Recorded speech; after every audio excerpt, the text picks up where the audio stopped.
안녕하세요. 먹고 읽고 투자하라입니다. 메타버스에 대해서 심도 있게 알아보는 특별 기획을 마련해 보았고요.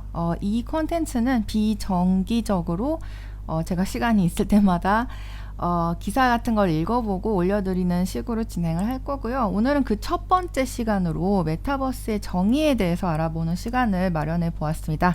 그래서 제1화 제목은요, 메타버스란 무엇인가? 입니다. 이 시리즈를 제가 기획한 의도를 알려드리면, 지금까지 인터넷이 처음에는 이제 채팅이라든지 텍스트 기반의 정보 공유에 지나지 않았던 인터넷이 점점 소셜이라든지 뭐 음악이나 동영상 공유 이런 식으로 진화를 해왔잖아요. 그래서 앞으로의 인터넷의 진화는 어떻게 될 것인가? 저는 이렇게 생각합니다. 더욱 현실과 가까운 인터랙션을 구현하는 방향으로 나아갈 것이다. 지금까지 인터넷 기술이 많이 발전을 해오긴 했지만, 아직도 우리는 아주 조그만 그 네모를 보면서 인터랙션을 하고 있다. 찾고 싶은 정보를 찾기 위해서는 키워드로 잘라가지고, 예를 들어서 메타버스에 대해서 알고 싶다. 그러면 메타버스 정의 뭐 이런 식으로 키워드를 설정해서 검색 엔진에 쳐야 되는데, 이게 자연스러운 인터랙션은 아니잖아요. 그래서 미래에는 예를 들어서 어떤 가상 공간에서 똑똑해 보이는 사람을 붙잡고, 저기요, 메타버스의 정의는 뭘까요? 이런 식으로 아주 자연스럽게 물어봐도 되는 그런 식의 인터랙션이 점점 보편화되지 않을까라고 생각을 하고요. 그 방향이 바로 메타버스를 향해서 가는 방향이라고 생각합니다.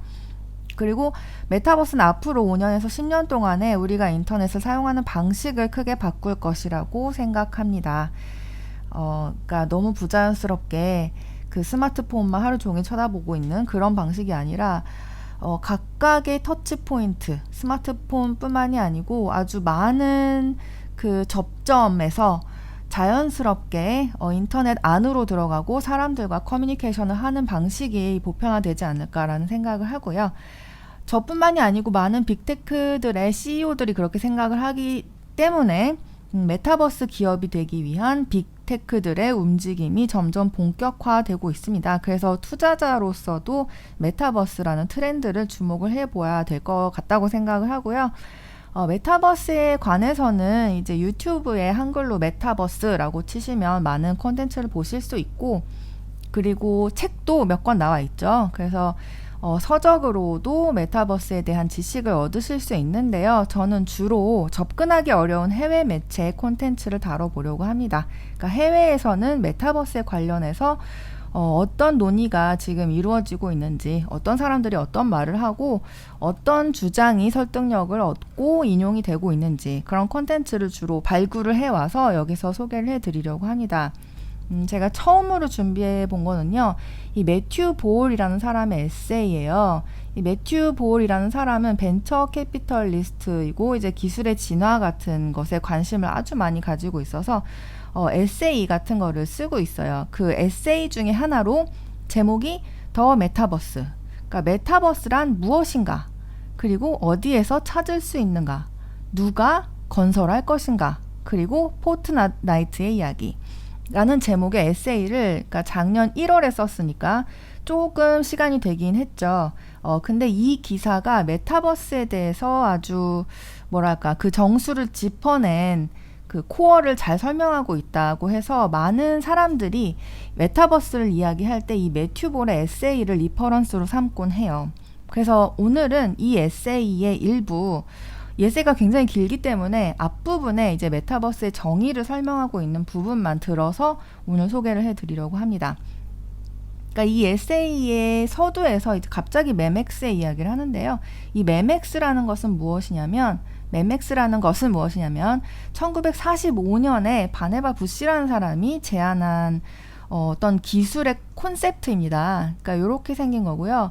모든 책이나 레코드 같은 콘텐츠라든지 통신 기능 같은 것을 이제 기술적으로 서로 링크할 수 있는 싱글 디바이스예요. 그러니까 여기는 뭐 책이 들어가고 여기에는 음악이 들어가는데, 요거를 이제 서로 상호적으로 왔다 갔다 할 수 있도록 링크를 달아둔 그런 디바이스죠. 그래서 그 기능을 구현하기 위해서 요 안에 기계들이 이렇게 복잡복잡하게 들어가 있다라는 아이디어예요. 그러니까 지금 저희가 보면 이게 좀 웃기긴 한데 지금은 요 파트가 뚝 떨어져서 이제 멀리 서버라는 모습으로 구현이 되고 있기 때문에 이런 모습은 아니지만 요런 모습을 보면 굉장히 비슷하다고 볼 수 있죠. 그래서 이 서로 콘텐츠들을 링크한다라는 개념은 월드와이드 웹이 개발되었을 때 하이퍼텍스트라는 개념을 가지게 되는데요. 이것 역시 뭐 페이지라든지 음악, 동영상 같은 것을 어떤 독자적인 어드레스를 가지고 서로 링크를 할 수 있는 개념인데요. 이 하이퍼텍스트라는 개념에 기반이 된 것이 바로 이 메맥스입니다. 그래서 갑자기 이야기를 왜 하냐면 새로운 기술은 누구도 예상하지 못했던 때 갑자기 막 나타나서 세상을 놀라게 하기도 하지만 수십 년 전부터 사람들이 이미 상상해 온 기술도 많다는 거예요. 예를 들어서 이런 메맥스 같은 이런 기술은 뭐 1945년부터 사람들이 기대를 해온 기술이라는 겁니다. 그래서 메타버스도 마찬가지라는 거죠. 아주 옛날부터 사람들이 이런 가상현실이 곧 구현이 될 것이다 라는 기대를 해왔어요. 가장 대표적인 예로 메타버스를 설명할 때 항상 꼭 나오는 레퍼런스인데요. 닐 스티븐슨이라는 사람이 쓴 스노우 클래시라는 소설이 있습니다. 이 소설 안에서 처음으로 이제 메타버스와 아바타라는 용어를 사용을 했다고 하고요. 그리고 영화 속에서도 많은 예를 찾아볼 수 있죠. 메타버스는 종종 인터넷에 연결된 디지털 세계로 묘사가 되는 것이 일반적입니다. 현실을 반영한 가상 공간이고 어떤 굉장히 화려한 테마파크와 같은 모습으로 그려지기도 해요. 요거는 이제 매트릭스의 예이고, 트론 같은 영화에서는 어떤 고속 정보망, 인터넷은 고속의 정보 고속도로이다, 뭐 이런 식으로 묘사를 하기도 했고요. 그리고 요거는 이제 스티븐 스필버그 감독의 레디 플레이어 원이죠. 요렇게 이 사람은 헤드셋을 쓰고 가상 공간에 들어가서 뭐 보물찾기 같은 그런 게임을 하는 그런, 근데 현실은 요렇게 별거 없는 근데 그 VR 헤드셋을 딱 쓰면 이제 굉장히 화려한 테마파크 같은 공간으로 들어갈 수 있는 그런 모습으로 그려졌죠. 그래서 이런 우리의 상상 속의 메타버스라는 게 어느 정도 어렴풋이 존재하긴 하지만 우리가 앞으로 이제 개척해 나갈 메타버스라는 그 개념이 구체적으로 어떤 것이 될 것인가. 그래서 이 매튜 볼이라는 사람이 7가지의 속성을 정의를 해 두었습니다.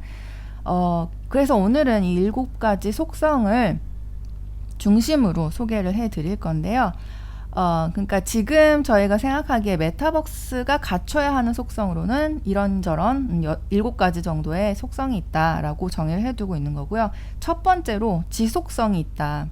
그러니까 리셋이라든지 멈춤, 끝 같은 개념 없이 무한히 계속된다. 우리가 어떤 일반적인 게임 같은 것을 생각해 봤을 때 끝까지 깨고 나면 이제 엔딩을 보고 그걸로 끝이잖아요. 그러니까 그런 개념이 아니고 무한하게 계속되는 거죠. 그러니까 예를 들어서 뭐 동물의 숲 같은 걸 생각해 보시면 끝이 있는 게 아니잖아요. 뭐 집을 다 확장해가지고 10층 건물을 올렸다고 해서 동물의 숲 감사합니다 엔딩 나오고 끝나는 게 아니잖아요. 그 안에서 계속 언제까지든 놀 수 있잖아요. 그래서 동물의 숲 같은 거는 메타버스의 속성을 가졌다라고 말할 수도 있겠죠. 두 번째로 리얼타임성, 현실과 같이 리얼타임으로 진행된다. 그러니까 모든 것이 라이브인 것이고 뭐 녹화해서 나중에 본다든지 뭐 그런 기능이 일부 있을 수도 있지만 그것은 메타버스의 중심이 되는 속성은 아니다. 그러니까 리얼타임으로 진행되어야 한다. 세 번째로 개별성이라는 것이 있습니다. 그래서 각 사용자들이 개별적인 존재감을 가져야 돼요. 누구나 메타버스의 일부가 되어서 특정 이벤트, 장소, 액티비티에 개인적으로 참가할 수 있다. 그러니까 기존의 미디어 중에서 TV 같은 예를 보면 개별성이 없죠. 저희 시청자들 하나하나는 개별적으로 그 콘텐츠를 뭐 현실 세계에서는 개별적으로 보고 있긴 하지만 저희가 뭐 개별적으로 그 TV의 콘텐츠에 참여한다든지 그런 거는 불가능하잖아요. 그래서 1대 다수의 그 인터랙션밖에 인터랙션이 구현되지도 않았죠. TV 같은 경우는 일방적인 송신이니까요. 그런 것과는 달리 그 유저가 개별성을 가지고 그러니까 나는 이쪽으로 갈래, 저쪽으로 갈래 라는 의지를 가질 수 있고 그리고 나는 이런 이벤트로 갈래, 저런 장소로 갈래, 이런 식으로 개개인이 원하는 대로 활동할 수 있다라는 개별성을 가진다는 것이 메타버스의 특징입니다. 그리고 경제성, 그러니까 경제 체제, 경제 시스템이 풀로 작동한다라는 것도 메타버스의 속성이 될 수 있습니다. 그래서 개인과 사업체는 이를 통해서 창조를 할 수 있고, 그러니까 뭐 메타버스 안에서 건물을 짓는다든지 뭐 그런 크리에이터로서의 활동을 할 수 있고요. 소유도 할 수 있고 투자를 할 수 있고, 그리고 뭐 어떤 일을 하면 보상을 받을 수 있는 그런 경제성을 가진다라는 것이 또 하나의 메타버스의 속성입니다. 그리고 경험이 확장될 수 있다라는 것도 메타버스의 속성이고요. 그래서 디지털과 현실 세계를 왔다 갔다 할 수 있고, 사적인 네트워크, 공적인 네트워크도 왔다 갔다 할 수 있다. 그리고 열린 플랫폼, 닫힌 플랫폼도 왔다 갔다 할 수 있다. 그래서 하나의 닫힌 세계, 뭐 하나의 네트워크로 존재하는 것이 아니고 여러 가지 공간을 왔다 갔다 하면서 그 안에서 확장하는 경험을 할 수 있다라는 것이 메타버스의 또 하나의 속성입니다. 여섯 번째로 상호 운용성이라는 것이 있어요. 그러니까 메타버스라는 세계가 구현이 되면 전례 없는 상호 운용성을 가질 것이다 라고 전문가들이 보고 있는데요. 예를 들어서 총 같은 거, 포트나이트에서 구입할 수 있는 총, 여기서 뭐 스킨을 하나 만들었다. 그러면 이 스킨을, 그 총을 꾸미는 데 쓸 수도 있고, 그 총 스킨을 페이스북을 이용해서 친구한테 선물할 수도 있습니다. 이런 식으로 여러 곳의 뭐 운영자, 여러 곳의 플랫폼을 넘나들면서 아이템 같은 것을 공통되게 사용할 수 있다라는 것도 어떤 상호 운용성의 예가 될 수 있고요. 예를 들어서 뭐 로켓리그에서, 아니면 뭐 포르쉐 웹사이트에서도 이런 그 어떤 자동차의 디자인이 있다. 그럼 그 자동차의 디자인을 로블록스 안으로 임포트해서 사용할 수 있기도 하고요. 이런저런 예가 있는데, 오늘날 디지털 세계는 굉장히 뭐랄까 그 벽이 있죠. 그러니까 페이스북의 아이템이 뭐 로블록스로 아주 쉽게 넘어가기는 힘들지만, 앞으로는 이런 각각의 플랫폼들이 작은 가게들처럼 움직일 거고, 메타버스라는 개념 자체는 아주 커다란 하나의 쇼핑몰과 같이 돌아가서, 예를 들어서 뭐 하나의 상품권을 같이 쓸 수도 있고, 페이스북 스토어에서 쓰던 상품권을 로블록스에 가져가서 쓸 수도 있고, 뭐 여기서 쓰던 아이템을 저기로 가져가서 뭐 교환해 달라고 할 수도 있고, 뭐 그런 상호 운용성을 앞으로 가질 것이다 라고 보는 뷰가 많아요. 그리고 일곱 번째로 폭넓은 기여자들이 있다. 그래서 독립된 개인이나 비공식적인 조직, 그리고 상업 목적의 기업 등 뭐 이 이외에도 많은 다른 기여자들이 있을 수 있겠죠. 예를 들어서 뭐 무정부가 아니고 비정부 조직이라든지, 그리고 또 뭐가 있죠? 정부라든지. 그러니까 정부도 메타버스 안에서 어떤 활동을 할 수 있을 것 같기도 하고요. 이렇게 폭넓은 범위의 기여자들, 공헌자들이 창조를 하고 각각 운영을 하는 콘텐츠와 경험으로 채워지는 것이 메타버스의 공간일 것이다 라고 이야기를 하고 있습니다. 그래서 메타버스와 헷갈리기 쉽지만 메타버스가 아닌 것들도 있다. 그러니까 이런 것들을 살펴보는 것도 개념을 이해하는 데 도움이 됩니다. 여기서 들고 있는 8가지의 예는 메타버스의 일부분일 수는 있지만 이것들이 메타버스 그 자체는 아닙니다. 라는 것을 매튜 볼이 자신의 에세이에서 설명을 하고 있는데요. 먼저 첫 번째로 가상세계, 그러니까 AI 기반의 버추얼 세계라든지 게임 같은 거는 과거 몇십 년 전부터 존재를 했고 진짜 인간들이 만든 세계이고 리얼타임으로 진행이 되고 있어서 앞에서 설명한 메타버스의 속성을 몇 가지는 갖추고 있지만 가상세계 자체가 메타버스는 아니다. 두 번째로 버추얼 공간, 예를 들어서 세컨드 라이브 같은 서비스가 있고 그 안에서 디지털 콘텐츠를 소비하는 경험이 메타버스와 비슷하다라고 불리기는 하지만 이것 역시 메타버스가 되기 위한 충분한 속성이라고는 볼 수 없다. 가상 공간은 메타버스 안에서 존재하는 어떤 공간일 수는 있으나 가상 공간 그 자체가 메타버스는 아니다라고 하고 있는 거고요. 세 번째로 가상현실이라는 것은요, 가상의 세계나 공간을 체험할 수 있는 방법이지만 디지털 세계에 들어가서 참가를 했다. 그것 자체가 메타버스를 뜻하지는 않는다는 거예요. 그리고 네 번째로 디지털과 가상 경제. 이 또한 이미 존재하는 기술이죠. 예를 들어서 월드 오브 워크래프트 같은 경우에 진짜 사람들이 가상의 굿즈를 갖기 위해서 진짜 돈으로 거래를 하거나 가상의 임무를 수행해서 진짜 돈으로 바꾸는 이런 이미 작동하고 있는 경제 시스템을 가지고 있다는 거예요.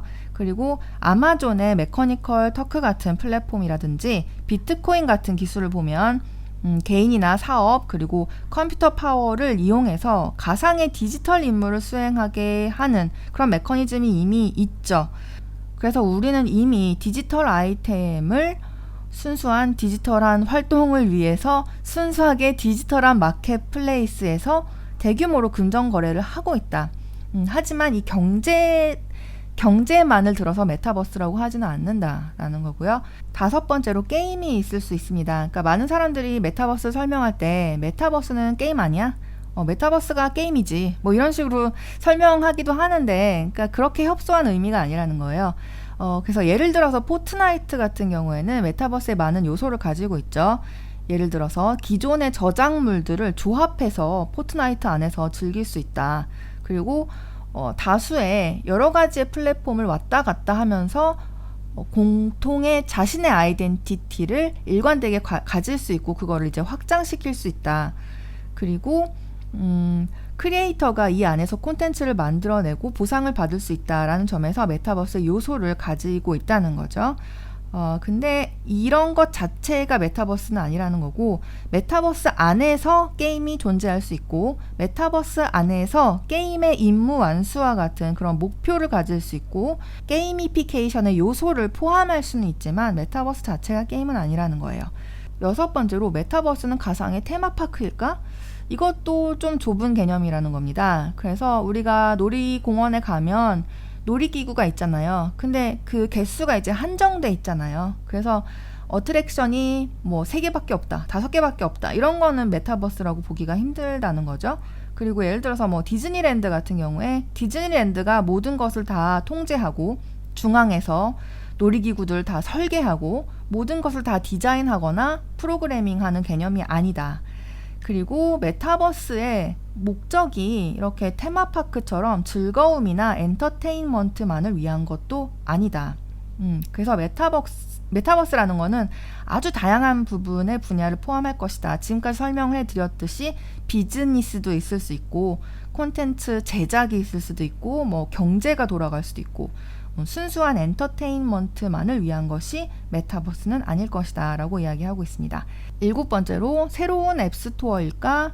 이것도 아니다. 그러니까 어떤 앱을 실행하거나 어떤 가치를 작동시키기 위한 새로운 방법이 메타버스 안에서 굳이 필요하지 않을 수도 있다.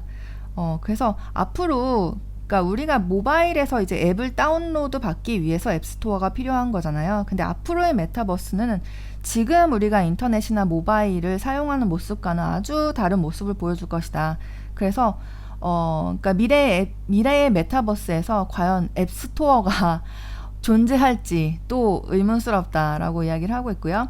그리고 새로운 UGC 플랫폼, UGC라는 것은 유저 제너레이티드 콘텐츠, 그러니까 개인들이 생성한 콘텐츠들의 집합일까? 그것도 아닐 수 있다. 메타버스는 수많은 개인들이 창조하고 공유하고 수익화할 수 있는 콘텐츠를 가지고 있지만 지금 유튜브나 페이스북 같은 거를 보면 극히 일부의 콘텐츠만이 전체 소비의 대부분을 차지하고 있기 때문에 이러한 모습은 아닐 것이다 라고 이야기를 하고 있고요. 메타버스 안에서는 많은 개인이나 기업이 투자를 받을 수 있고 그들이 이제 콘텐츠를 만들어낼 수 있고 또 풍부한 자본을 가진 사업들이 각각의 소비자들을 그 안에서 확보를 할 수 있고 그러니까 각각의 개인이나 사업체들이 API나 데이터 등을 제어하고 경제 활동을 하는 모습일 것이다 라고 설명을 하고 있습니다. 그리고 예상하기를 지금의 웹과 같이 한 10개 정도의 플랫폼들이 압도적인 점유율을 가지게 될 것이다. 이것은 이런 식으로 예상을 하고 있네요. 아주 많은 플랫폼들이 생겨날 수는 있지만 경쟁에서 이겨서 살아남는 거는 아마 10개 정도가 되지 않을까라고 이야기를 하고 있네요. 그래서 마지막으로 정리를 해보면 이 캡처는요, 팀 버튼의 영화 크리스마스 악몽에서 가져온 예인데요. 헐리데이 도어라는 개념이 있어요. 그래서 이 할로윈의 세계에 갔다가 크리스마스의 세계에 갔다가 요게 왔다 갔다 할 수 있는 포인트가 있거든요. 그래서 이 크리스마스 악몽의 헐리데이 도어와 되게 비슷한 개념일 것이다 라고 이야기를 하고 있어요. 그래서 원하는 것을 찾아서 누군가가 만들어둔 이런 출발점이 있는 거죠. 어떤 세계관 같은 것도 이렇게 있는 거예요. 여기서 내가 원하는 경험을 쫓아서 어떤 하나의 그 세계 안으로 들어갈 수 있다라는 거죠. 그 영화 안에서 이 잭이 할로윈 세계의 사람인데 자기는 크리스마스 일을 너무 하고 싶어. 그래서 여기서 나와서 여기로 들어가잖아요. 그래서 그런 개념과 비슷할 것이다 라고 이야기를 하고 있어요. 그래서 정리해보면 메타버스에서는 어떤 출발점으로부터 원하는 경험이나 활동을 찾아 그 안으로 들어갈 수 있다. 메타버스는 단순한 게임이나 하드웨어, 특정 온라인 경험이 아닌 폭넓은 디지털 세계, 디바이스, 서비스, 웹사이트 등을 모두 아우르는 개념이 될 것이다. 그래서 우리가 지금 메타버스는 게임이야. 메타버스는 뭐 온라인 경험이야. 메타버스는 어떤 하드웨어야. 이런 식으로 단편적으로 설명하면 좀 부족하다는 거예요. 그건 마치 월드 오브 워크래프트가 인터넷이야. 아이폰이 즉 인터넷이야. 구글이 즉 인터넷이야. 이런 식으로 설명하는 것과 같다는 거죠. 그래서 메타버스는 아주 복합적이고 다양한 니즈를 가진 사람들과 조직과 그리고 뭐 디바이스, 서비스, 플랫폼 이런 것을 모두 통틀어서 설명하는 개념이 될 것이다 라고 말을 하고 있습니다. 네, 그래서 오늘 설명할 내용은 여기까지고요. 앞으로도 메타버스에 대해서 재밌는 기사나 화제가 있으면 설명해 드리는 시간을 가지도록 하겠습니다. 들어주셔서 감사하고요. 그러면 또 다음 시간에 만나요. 안녕.